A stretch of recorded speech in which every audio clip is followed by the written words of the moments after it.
Welcome to another episode of Mental Health Mondays. You're like, it is late, Kelly. You are going on late. Yes, we are going a little bit later today just for a special edition of Mental Health Mondays. And just a reminder, if you're watching this on YouTube, make sure you hit that subscribe button and then put your comments in the chat. And I can actually see your comments. So if you're watching this on Facebook, you just have to give StreamYard permission so that I can see your comments as we go through this. So again, Mental Health Mondays, we talk to guests who are advocates for mental health, those that are professionals in the mental health space, or guests who live with or experience mental health challenges. So welcome to a different time today. It's Monday. It's still Monday. So we're doing Mental Health Mondays. But I want to bring up my friend, Clarissa Constantine. Let me bring her in. Welcome, Clarissa. Thank you so much for joining me. Thank you so much for having me. And thank you for going a little bit late around my cray-cray schedule today. I am honored to be with you. Yeah, no worries at all. Hey, it's Monday, right? So, Indeed. Right. So tell our audience a little bit about yourself and your amazing company, Parent Tween Connection. Sure. So, pertinent to our conversation here, I've dealt with my own mental health issues. I'm also married to somebody who has dealt with his own mental health issues. And, between the two of us, sometimes we jokingly call ourselves a hot mess. And man, when you get two of us together, it's just that much more fun. But in all sincerity, we've navigated our own challenges, and we recognize the individual challenges that we present in our relationship. And it's one thing to navigate your own challenges, but it's another to be with somebody else in relationship, whether it's your partner, whether it's your teenager, your young adult, your child, or a parent that navigates it. And so, I think a lot of people get focused in on the idea that mental health only impacts the person with a diagnosis, when in fact, it's really a ripple effect. And I'm grateful that my partner and I are aware of the fact that with our own unique perspectives, we bring some fun to each other. And frankly, sometimes we trigger each other, so that's my background, with personal experience. The Parent Tween Connection is really the outcome of a figment of my imagination.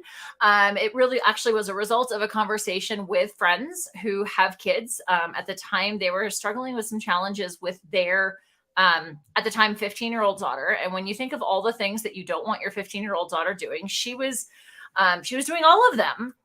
And it's one of those where it's like she was thinking up things that her parents would look at her and be like kudos for the creativity.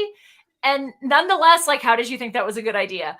And the mom says to me, I just wish I had other parents to talk to. And it struck me that, professionally, I've worked in the higher education, college admissions, grad school admissions world for 24 years. And over that time, I was like, wow, there really is no community for parents of teenagers to just go to each other and be like, dude, my kid just did something massive that I'm not proud of, but I want to be able to help them. I want a place to go where I'm not going to get judged as being a rotten parent for the fact that my kid just made some unwise decisions.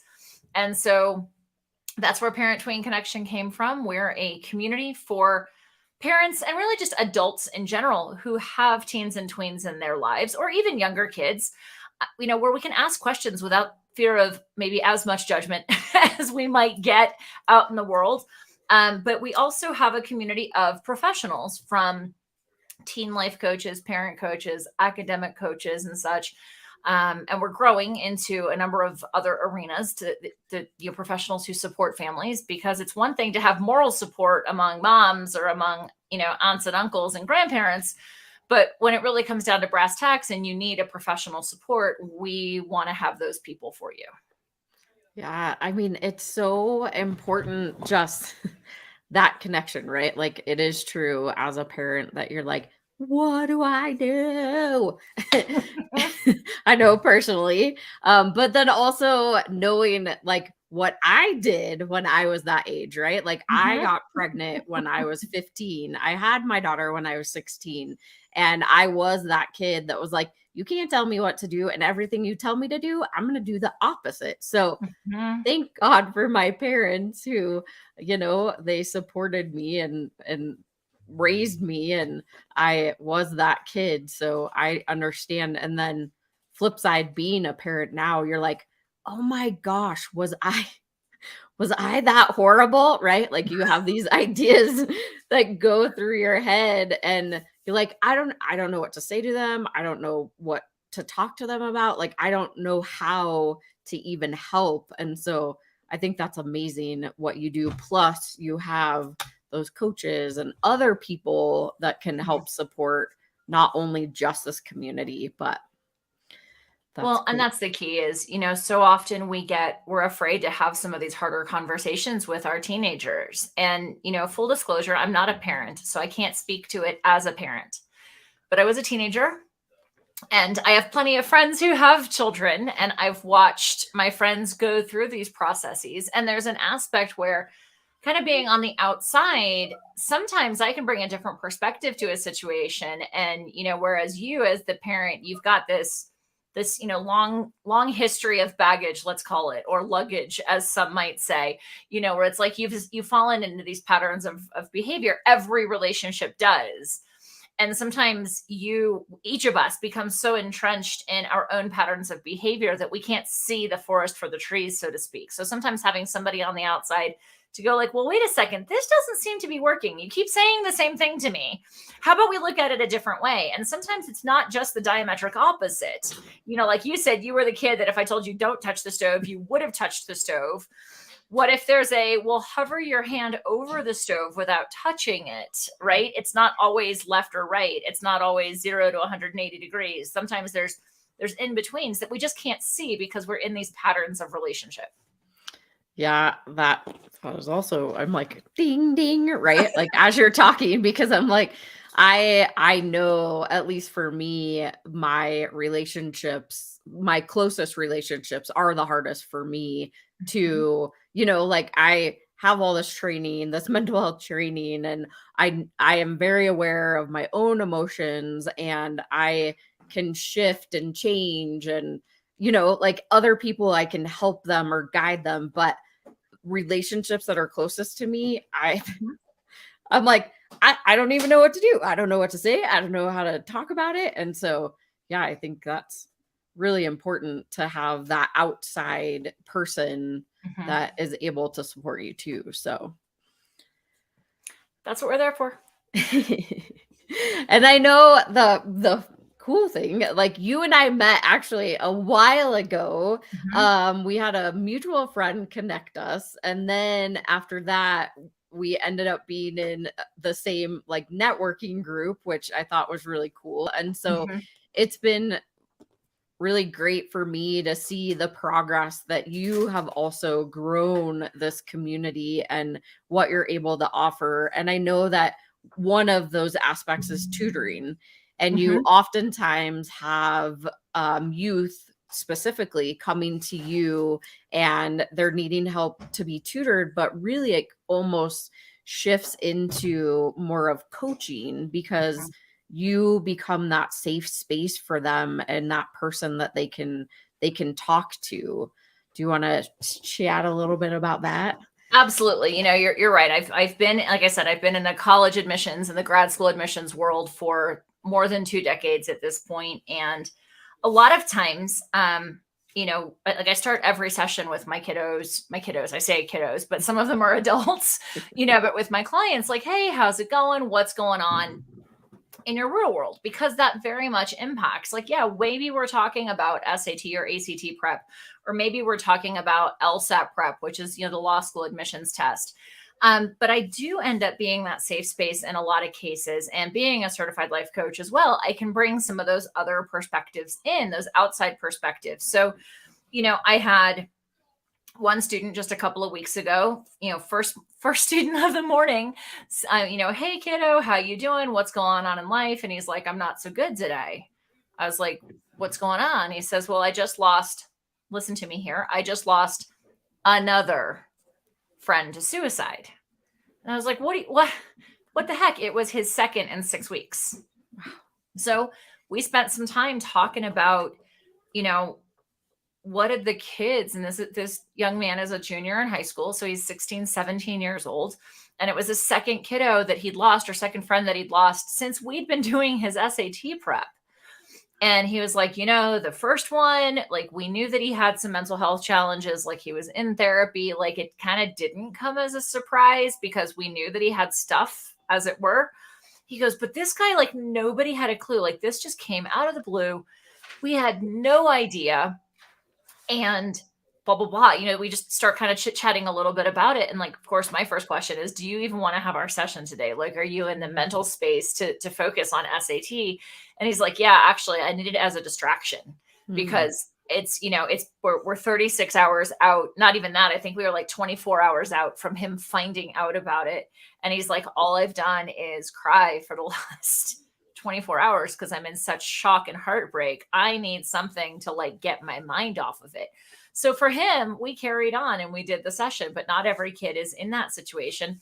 I've absolutely had situations where the kids are like, what do we do? Like, how do I recognize this? Like, this generation, we're seeing it more and more, and we could blame it on social media. We could blame it on the news. We could blame it on whatever, and then we have these terms of, copycat suicides. And it's like, I hate that term because I just don't think it's a fair statement. I think if we have a kid in crisis, it doesn't matter, or a human in crisis. I don't think it matters why they're in crisis. And maybe they did see somebody else who succeeded in their attempt and they go, okay, you know what? Maybe I'm next. I don't necessarily think that seeing that is what triggers it or what causes it. I think it's maybe the straw that broke the camel's back, as it were, of like, okay, I can do it too. But we also have conversations. I'm working with a woman right now who's prepping for law school. She just graduated college. She's in her first, like, real job, and she has a horrid boss, so we're starting to talk about how does she navigate the situation? She hired on thinking she was going to have a start time of 8:30 in the morning. And now the boss wants her there at 6:30 in the morning. And she's like, that doesn't work for me. So we had conversations with her, she and I, about how to self-advocate, how to have that conversation with her manager that says, look, I thought the start time was 8:30. 6:30 doesn't give me time to take care of myself in the morning and show up as the best member of your team. Can we come to a compromise? And so she was able to take the insight from that conversation that she and I had and actually go have a productive conversation with her boss. And so the next time we met, I was like, how'd it go with your boss? She goes, we came to a compromise. So it's super cool that, that's not relevant to LSAT, but her ability to focus and have the headspace to have a productive tutoring session, it totally is pertinent. So yeah, I am that space. I've got as much life experience as she's been alive. I should say professional experience as she's been alive. So being able to bring that into the conversation, whether we're talking about the catastrophe, the disaster, the heartbreak of suicide, or something that doesn't seem as consequential, but still important, being able to have those conversations and bring in more than quote unquote, just the test prep, I think is helpful for a lot of kids.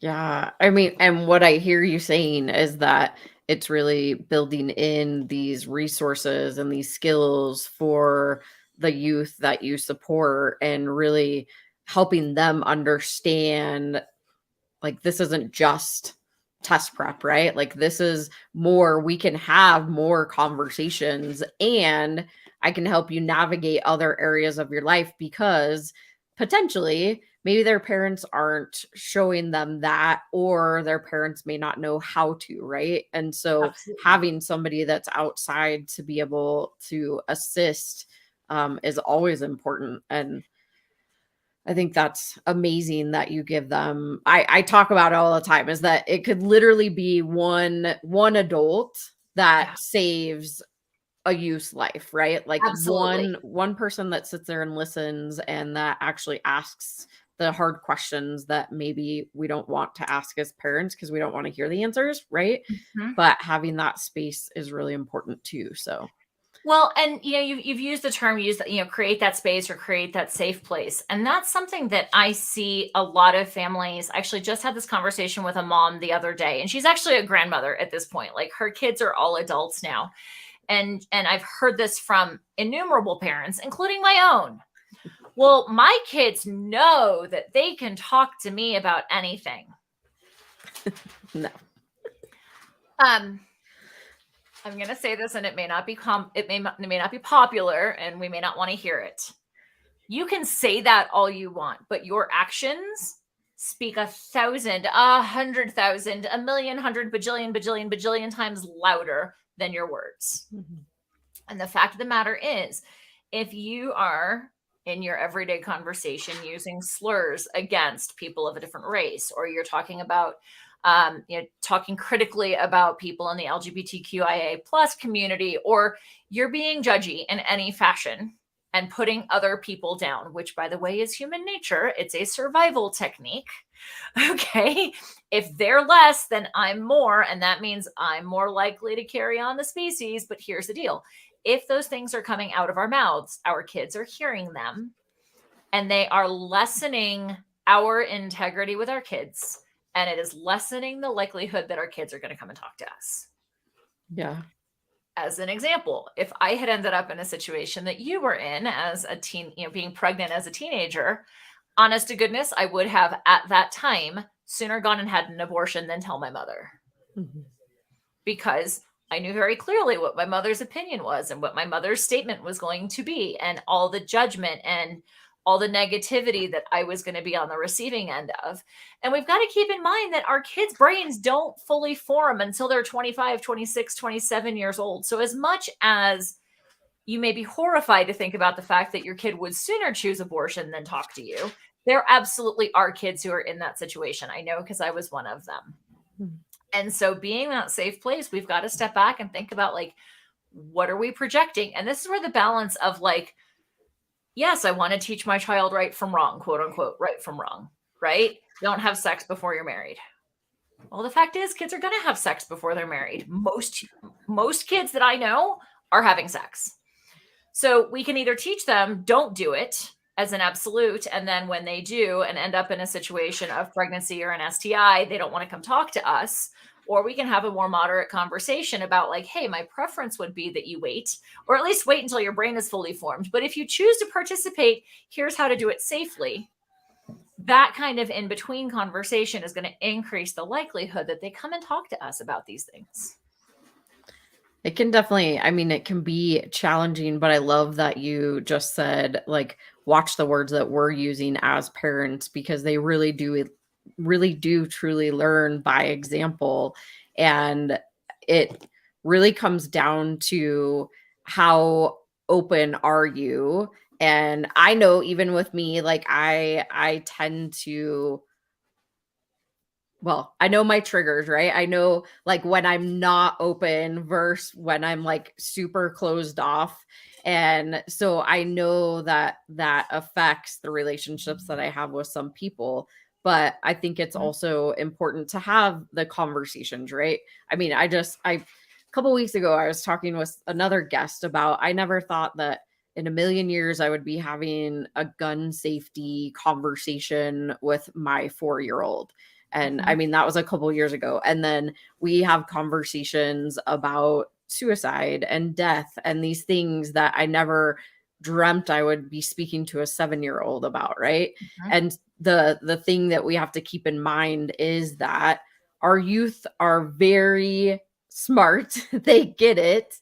Although their brains are not fully developed, they still need to have those conversations.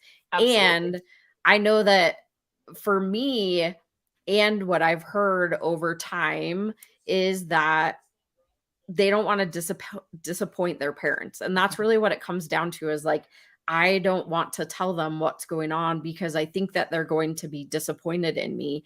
And same with my mom, I was scared to tell her when I was pregnant. I actually had my sisters tell her, and I had a migraine because I was so petrified of what she was going to say. And honestly, which was interesting, she came up to me and she said, well, I figured you either had AIDS or you were pregnant, and I'm glad you're pregnant. And I was like, what? So the flip side goes to any teenagers that are watching this. Don't assume that you're going to always get in trouble either. Right. It's okay to have those conversations with your parents, because they may be more understanding, because we were kids at one point in time too, and we probably did potentially more than you did. So Yep. Indeed. Well, and I think, so if we talk suicide, for example, like I know there's a lingering belief that if we talk to our kids about suicide, it's going to plant the idea in their heads. Or if we talk about sex with our kids, pardon me, or we talk about drugs. Here's the deal. Your kids are having these conversations. And if you think they're not, I'm going to respectfully say you're playing a really good ostrich. Okay. Oh. Your kids are having these conversations. I guarantee it. So really the question then becomes, and when I say your kids, I don't just mean that like targeted toward parents, because like I said, I'm not one, but I am involved in the lives of several of my friends' kids. And so when I say like you, I mean like the adults among us, the kids in our worlds are having these conversations. And it's our decision ultimately as to whether we want to be participants in these conversations or not. The conversations are going to happen with us or without us. So it becomes a question then of whether we choose to influence the conversations and share our perspectives to the extent that the kids in our worlds listen to us. So please don't live in the with the head in the sand ostrich persona, because the kids are having the conversations. I guarantee it. And if they're not coming and having them with you, it's because, like you were saying, Kelli, they're either thinking that you're going to be disappointed, or that we're going to judge them, or that they're going to get in trouble. And I think that's one of the reasons that a lot of kids come and talk to me about things. Like, I've had my kids tell me, I just had sex for the first time last night. I just tried pot last night. Or, oh my God, I got so lucky over the weekend. Like, I got so drunk at my friend's house and I felt like crap the next day. So that's why I didn't get my homework done. Things like this. And it's like, then I'm technically a mandated reporter. So it becomes a question of, do I need to talk to parents about this? If it's a case where it's like, all right, you're not in imminent danger anymore, then maybe I won't. But sometimes I've had to. But it's because the kids know that I'm not going to judge them. I'm not going to what am I going to do? Discipline them? But we've got to be having these conversations. Another idea that I think is good for families to have is a safe word, like a text. So that, when kids are at parties, let's talk to our kids about hey, what are you going to do when you're at a party and there's drugs and there's drinking? You can choose to participate, and there are consequences for those decisions. And if you choose not to participate, what's a safe way for you to communicate with us so that we can come get you? Again, whether it's mom, dad, grandma, grandpa, aunt, uncle, whatever, and maybe it could be Polish sausage or pink elephant or black pen or whatever the safe word is that they can text parents. But the important piece is that we need to give them the space that they can ask for that help without fear of punishment, at least not initially. I will come pick you up, no questions asked, until the situation is over. And then we'll decide if there is anything that needs, any consequences. But I think having that way that they can initiate that out, if you will, is really important for their safety. I love that, because I also, we have a safety self-care plan that we have with our Breaking the Cycle of Trauma curriculum that we just rolled out. And one of them is, who are the people that have my back no matter what? And you write down 3 people. And I always say, as I'm training this, is make sure you have a conversation with that person and they know that you are they are your person, and make sure it's okay. But then also maybe you have a safe word that you tell them so that they know the difference between if you're just calling to have a regular conversation or if it's in a crisis situation that you need help. So I love that you said that, because I never thought of that personally, and I think that's a great idea, it also gets them out of the situation that maybe they don't feel comfortable with, and they know that somebody is going to be there to be able to support them. Absolutely. Another thing that came to my mind too is that the non-judgmental thing, it can be the hardest to do, right? It's really a learned skill of listening non-judgmentally and making sure that we're not giving advice and we're just simply listening, especially with youth, because there's so many layers. It's kind of like an onion when you talk to them. And initially, you probably are going to get you're going to get an untrue statement. And then if you can get past that first layer, you're probably going to get into like what's really going on. So I love that you said also listening non-judgmentally. So, well, and I think there's two pieces to that. Number one, the non-judgment, especially from parent to kid, because you're right. They don't want to disappoint the adults in their lives. They don't want to feel judged. Who does, by the way? Okay. And so I think there's two pieces to that. You said the non-judgment, but also the listening. So often we listen to respond. We don't listen to understand. And so there's a couple of pieces to this. Number one, if we keep in mind that humans' brains don't fully develop, like we said, until 25, 26 years old, we can look at a 16 or 17 or 18-year-old young adult, and we see physically a body that looks awfully close to full maturation. But what we forget is that the brain actually lags behind that. And the last part of the brain to develop is actually the frontal cortex. It's the part that's right behind the forehead. And it's the part that is responsible for executive functioning and understanding right from wrong and making responsible decisions. So when we realize that our kids, just physiologically, their brains are not capable of having like the conversation that you and I are having, Kelli, right? We need to be non-judgmental, but we also need to give their brains the time to process. So one of the things that I recommend to families is smile and nod. Yeah. So when you ask a younger person a question, give them 30 seconds to respond. And I promise you 30 seconds can sound like can feel like an eternity. But ask the question and then turn around and like wipe a dish off or go make a note in your phone or do something to distract yourself so that you're not necessarily like eyeball to eyeball with your young adult, and count to 30. And if they start talking, wait until they finish and then count to 30 again. And then if they start talking, wait until they're done and then count to 30 again. And if you actually get, or I should say when you get to 30, because you will, ask them, is there anything else before I ask for the opportunity to reframe what I hear? And maybe that gives them the opportunity to say a little bit more. But then when you actually get to that point of reframing, before you respond, take a moment and go, hey, here's what I believe I understood out of what you just said. Can I reflect this to you? And then you can either confirm or help me adjust. And then reflect to them what you heard. I think I just heard you say blah, blah, blah, blah, blah, blah, blah. And if they concur, yeah, that's exactly what I meant. Great, we're on the same page. But maybe they didn't say it exactly the way they meant to say it, or they didn't actually communicate what they wanted to communicate. That gives them the opportunity to adjust what they're sharing before we even respond. Most of us don't do that. Just saying. Yeah, then, I know. That 30 seconds can feel like forever. Completely. Oh, it totally does. Totally does. And then, like you said, when it comes back to then going, okay, what do you need to hear from me? Do you want to fix? Or are you just venting?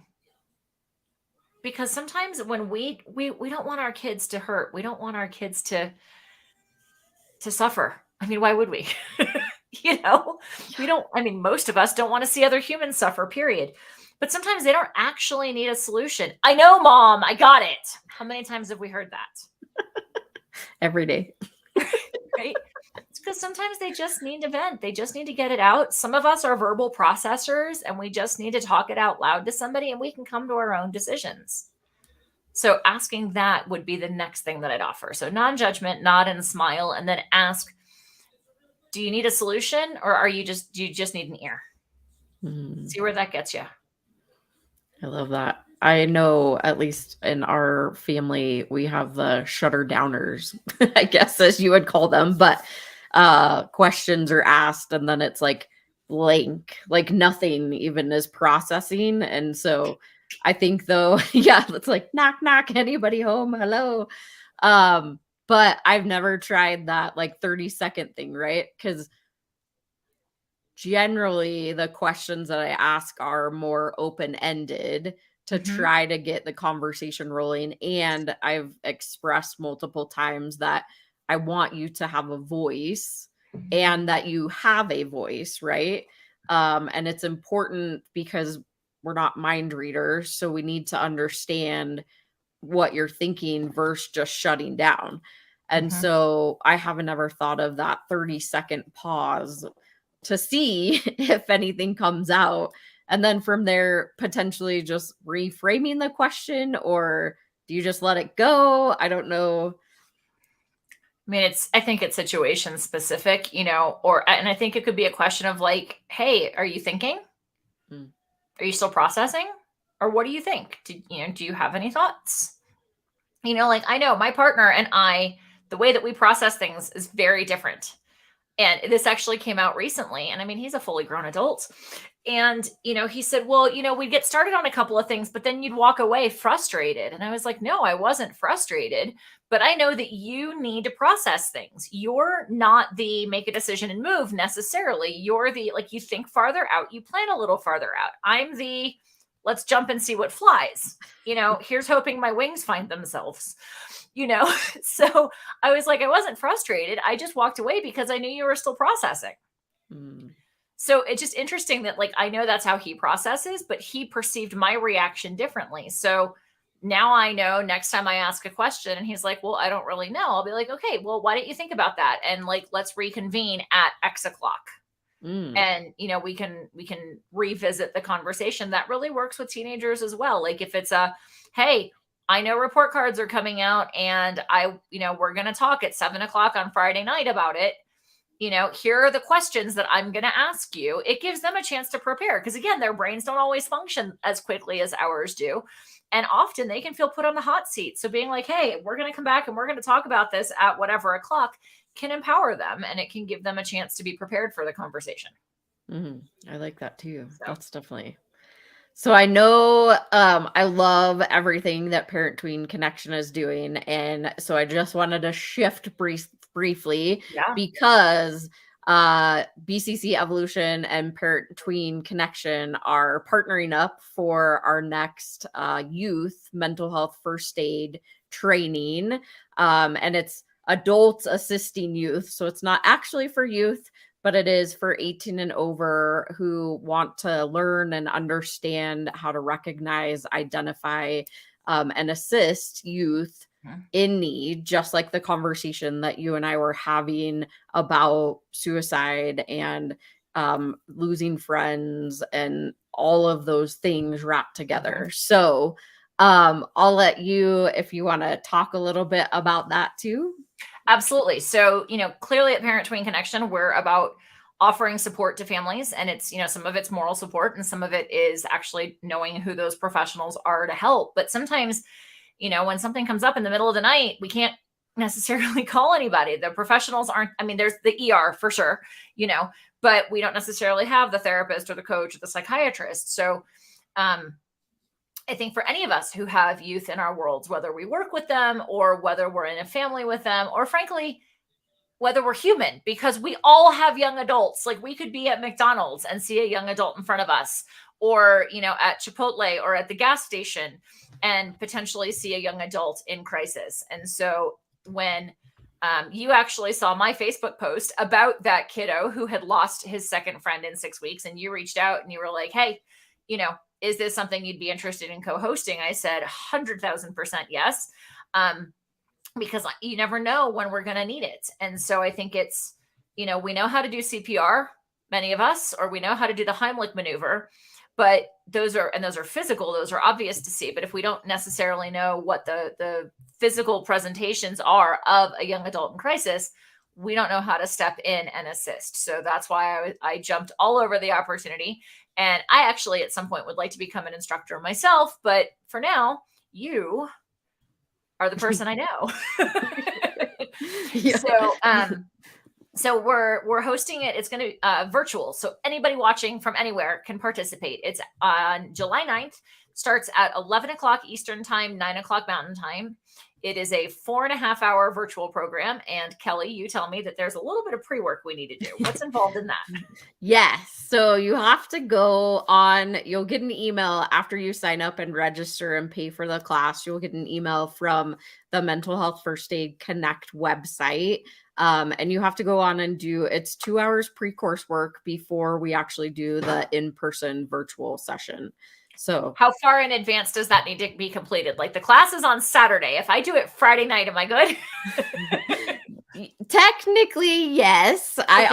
I always tell people at least try to plan 3 days prior, just so that if you're like going through it sounds really long and whatever, but it's actually fairly easy. It's like you watch a bunch of videos, take some quizzes, and if you're already experienced potentially in the mental health space, you probably know a good chunk of the answers. So yeah, I always tell people just to plan at least 3 days, just in case something happens, then you have those 2 extra days. But yes, technically, if you went on the night before, I do check it the day before to make sure that everybody has their pre-course work done. And then as long as you're up to the instructor-led portion, you can come into the Zoom. Okay. So yes. I was going to say, because this is me we're talking about. Right. No, I totally understand, because a lot of people do have schedules that are all over the place. And so if it's one of those things you're like, I promise I'll get it done, that's awesome. So this is the link. So it's bccevolution.org event calendar, or just go to bccevolution.org and then click on our events. You'll find the training in there. And again, it is the youth version of Mental Health First Aid on July 9th. It's from 8 a.m. to 1:30 p.m. I just ask everybody to make sure that you're there on time. If we start on time, we get done on time. It just makes it a lot easier. Get your pre-course work done. And because you're watching this, and because Parent Tween Connection and I are collaborating on this, if you use the promo code group10, normally our class is $147 per participant, but you are getting it, since we're doing this collaboration, for $75. And so a significant discount just because you get to watch this. And it is so important, I know, for your community, whether you're a parent, whether you're a teacher, whether you're in the mental health space already. I've had multiple people come through the class that are like, I didn't even learn this in college, or whatever they're doing. So, and if you have 18 or older, they can join too. So it's just a great class for everybody across the board. Well, and one of the things that I really encourage folks to do is to, again, have these conversations with kids. The conversations are happening. It's up to us to decide to be a part of the conversation with the young adults in our communities. And so one of the things that I'm most looking forward to is, certainly, yes, if I know more about how to recognize the signs of crisis and know what to do in those circumstances, then in that critical situation, I have a better sense of what to do. But even before that, by having more of this knowledge, I can engage in more of these conversations with young adults. And that gives me an easier in, because sometimes it's like, well, how do I even start the conversation if I haven't had it yet? Having more of this knowledge about like, oh, here, I know to pay attention to this sign. Or I can say to the young adult in my life, have you ever seen somebody who looked like this? Because, oh, I just learned that could be a sign of blah, blah, blah. It gives me more speaking points to have those preliminary conversations with the young adults before it even gets to that critical circumstance. Yeah, I actually really love the youth version more so than the adult version just because I think it's really good. The whole dynamic of, how mental health challenges present themselves, and we learn from ages 10 up to 25. So it does go into that young adult um age range, but knowing that these things can start at such an early age, the sooner we can catch things, the better outcome we have. And so I think that's the Absolutely. overall arching point. And like you said, instead of it getting to crisis, how do we identify it in the pre-crisis Mhm. space? So um, tell I can't wait. people, because I have it first time ever. I put your right down here. Tell people how they can reach out to you and Parent Tween Connection. The website is honestly the easiest place. All of our connections, our Instagram, our um, Facebook, our everything is right there. It's parenttweenconnection.com. And whether you put one T or two T's in the middle, it doesn't matter. It will go to the right website. We do have a Facebook group where families can join us, or where the adults can join us. And we, on our website, right there on Parent Tween Connection, like I said, it links over to our Instagram as well. And on our website is where you can also find the professionals that we have already background checked, reference checked, vetted, so that you know that they come with experience. They're not necessarily, certainly they pass the federal level background check, but also, they've got experience because they've been reference checked, and we've interviewed them, and we know that they're folks that can absolutely support families. So we've got, like I said, teen coaches, parent coaches, academic, test prep coaches, college admission, career. And again, we're growing. So that's really the best place to find us, is our website. Awesome. Yeah, I was like, I should just write it down here, but it's also in the comments. So if you don't remember any of that and you don't rewind on here, you can also look in the comments, and all of Clarissa's information is there. This is not going to be the only time that we collaborate. We've talked about lots of Probably things not. over the past couple of years, and looking into the future. So I Absolutely. really, really appreciate you coming on today. And those were some great tips about Awesome. how to talk with your youth. So thank you. Absolutely. Thanks for having me, Kelly. I appreciate the chance. Yay. All right, y'all. That was another amazing episode of Mental Health Mondays, where we talk to guests who are in the professional space of mental health, guests who are mental health advocates, or those who live with or experience mental health challenges. Again, reminder, make sure you subscribe, make sure you share, make sure you like. And just as a reminder, we cannot do this without your help. So BCC Evolution is a 501c3 mental health and suicide awareness nonprofit. And all the education that we bring to you, we get supported by all of our donors and our people. And if you become a warrior for mental health, you get this super cool shirt. I put it back on today. It's been a couple weeks since I've worn it. So you get this super cool shirt with a monthly donation of only $20 or more per month. Again, that goes towards all of our education, and it allows us to sponsor classes like the one that we're doing with Parent Tween Connection, so that we can give discounts to specific communities that may be lower income or just need the education even more. So go sign up today as a warrior for mental health on bccevolution.org. If you need more resources, you need more information, that is a great space to also go. I appreciate you being here. We'll be back next Monday at 11 a.m. Mountain Standard Time, which is our normal time when we do Mental Health Mondays. Thanks for joining us, though, for this off time. And I don't know, maybe we'll start doing afternoons. We'll see. But I will see you all next week. Bye.